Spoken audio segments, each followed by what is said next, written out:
What up, YouTube? It's your boy Detroit Love with another video. Today we're going to do our demolition phase of how to build a modified Arcade1Up cabinet. So whether you're going to sell it, put it in a box and save it for later, or just throw it in the trash, it don't matter. We're getting rid of all the stuff we don't need now.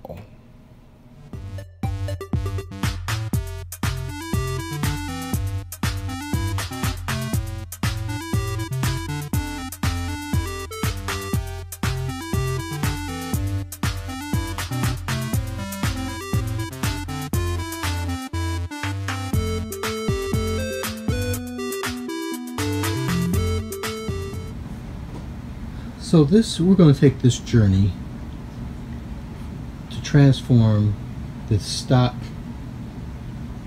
Championship Street Fighter 2 Edition Arcade1Up game cabinet into a modified Street Fighter cabinet.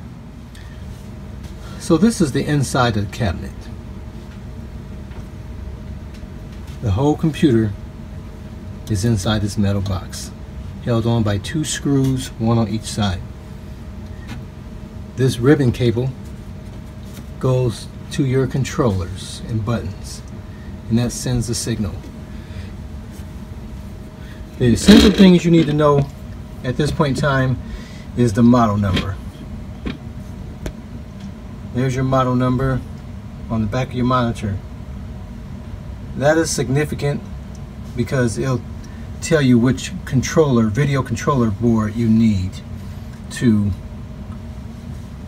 be successful with your modification. Know which one to order, and most of them have this number. So if you have this number, you can take pretty much anyone's advice on which card to use and you'll be all set. If you have something different, then you get a little more complicated. Okay, the rest of this cabinet is empty. Nothing in there. There's nothing but an empty cabinet to allow, just zoom out. See there? Just an empty cabinet that allows you to, the height of the cabinet to be sufficient for you to sit down and play or stand up with a riser. So that's it. So our objective is to replace that computer board there with a Raspberry Pi and with a video cable that allow the monitor to be used with that Raspberry Pi. Next, we're going to remove with our screwdriver these 2 screws, 1 and 2, to remove this metal box. This cabinet is pretty light, so make sure you hold on to, you can hold on to this bar as you screw. You want to make sure you don't strip these, even though you won't be putting them back on. You just want to make sure you're not stripping any screws. Alright, so we have our 2 PCB screws, just to keep track of them. And now we just need to remove this ground screw, pull this out, and pull this out, and unplug the power.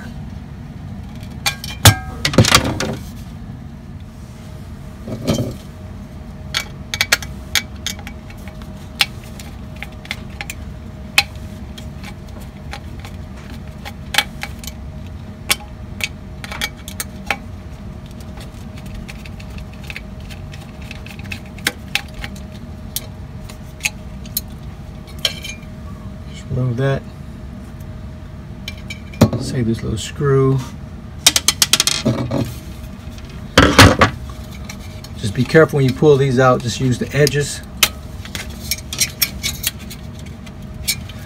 Well, this one, just remember the red's on the left side. Just pull that out and use the edge for the white. There you go. This is not used anymore. These 3 things will be used with your video control board.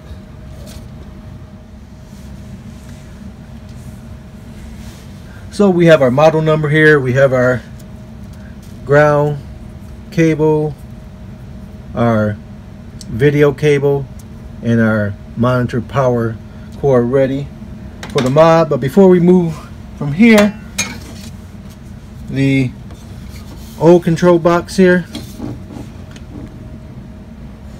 we just want to remove this ribbon cable, separate that from this. You just grab onto it and just pull it straight up. All right, and now this we can put away into storage. After you remove these 4 screws, you just pull this guy out. You want to protect the bottle because this stuff is very fragile, this paint. So you want to put it somewhere where it won't damage it.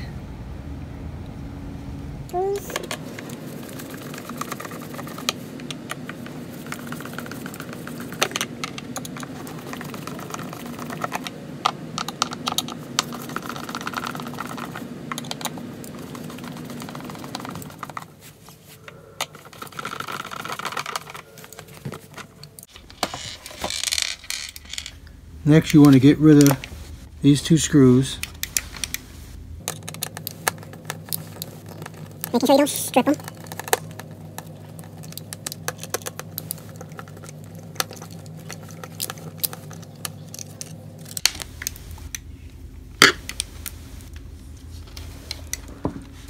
So that releases this.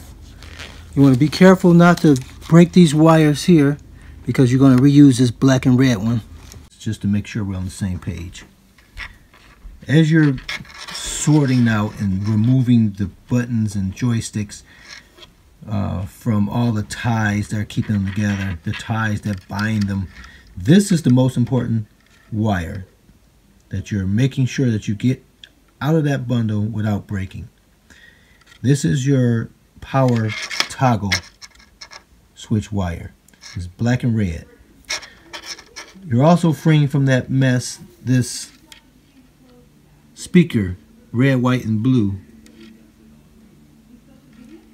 Even though we're not using it, we just want to make sure we're not damaging it. And the speaker wire, the 2 yellow wire, that's for the speaker. We're not using that here as well. But these 2, we just want to make sure that they don't get broke if we ever want to return this cabinet back to the original state. But this black and red wire is the most important, that you want to make sure it survives your demolition of these wire bundles and buttons and joystick wires. Okay, so next you're going to need to untie these, and they're on here with little plastic ties, which the easiest thing to do is to start feeding some of these wires out. You may be required to use a small pair of scissors to get one of these things off to release this speaker wire.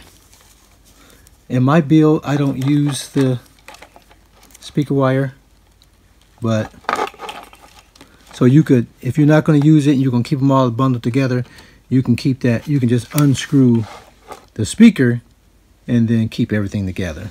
So it's up to you which way you're going. But if you're going my method, you won't need a speaker. So you can either take it off or leave it on there, or just cut the wires if you're not going to use it all, or just release that wire and bundle it up. Just make sure you don't cut any wire when you cut that piece. There, that's loose.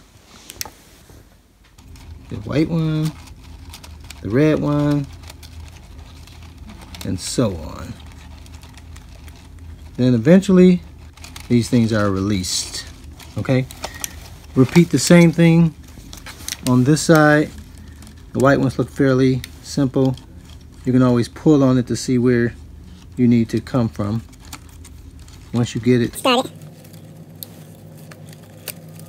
And it's easy peasy cover girl from there.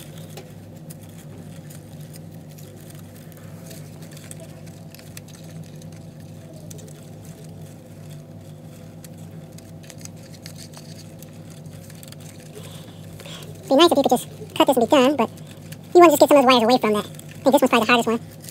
But you can unplug all these or you can leave them together. It depends on if you want to save it to be reused later. But you do want to make sure this black and red cable coming from the power is preserved. So we want to follow this cable. It goes here. We want to unplug that for certain. And the speaker, which is the yellow. So these two on the end, we want to pull out.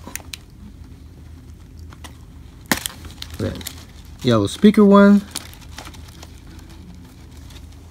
Get that out of there. And this keyboard or power switch. We want that one to stop getting any undue stress to it.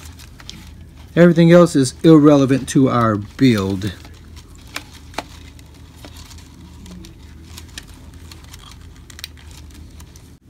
You also want to disconnect this volume button. So it's really those last three, because that goes over here to this volume. That's the red, white, and blue cable. And then this whole thing. Everything else you can just try and keep all bundled together if you can, because that's all you really need. Get this yellow one out of it, and then everything else can stay together. The buttons are pretty simple to do. You just need to squeeze these little tabs on both sides, and the buttons will go through. We can unplug from the button, because these things just lift out. If you take your screwdriver and then you just put it in there and lift up. See there? That just lifts right up. And then that way you can take the button out. Take the button out and then just put this right back in. If you want to keep them intact. Force that back in, and there you have it. So let's just watch that one more time. So your buttons in your board, you take your screwdriver and just stick it in the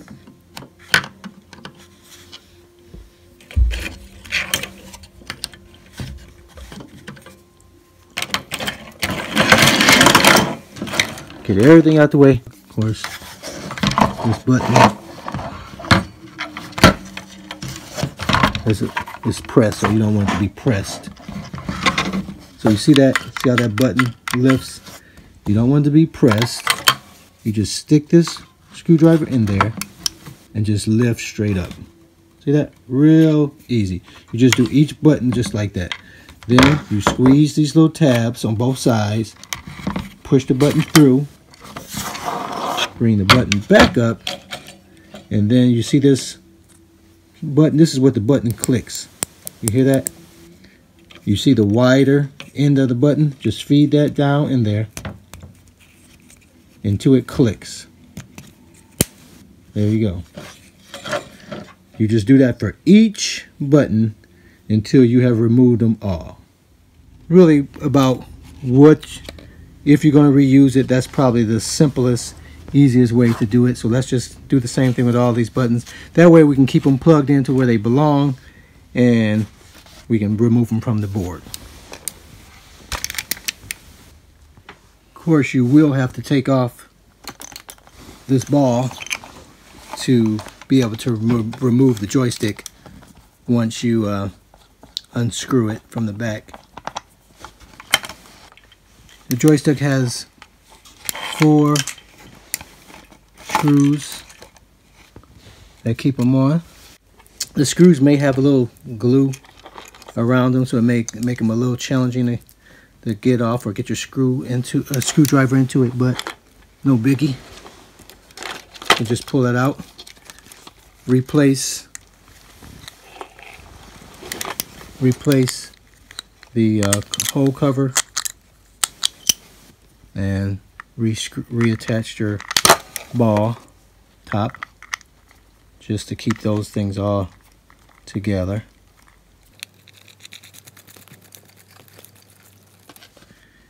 If you're removing the speaker, there is a little cloth, little thin mesh under it.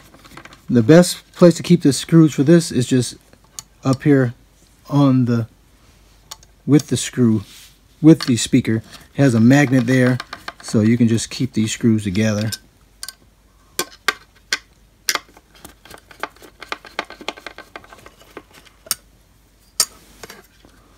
Alright, so there you have it, speaker and the little mesh removed. And now we have our clean board, and we're going to go apply our clear coat. So thanks for watching the demolition phase. So what's next? Now that we have the keyboard, the control panel completely bare of all the buttons and controls, we have the inside of the cabinet, we have the PCB or the computer board removed from the monitor, we're all set to put our components in. Put our speaker up here. So our next phase, we're going to go over all the parts that you need to fill this cabinet up. So stay tuned, guys. Thanks for watching, and I appreciate you. Make sure you like the video, subscribe if you hadn't done so already, comment below how you like this series, how's it going so far, and until next time, guys, I'll see you on the web.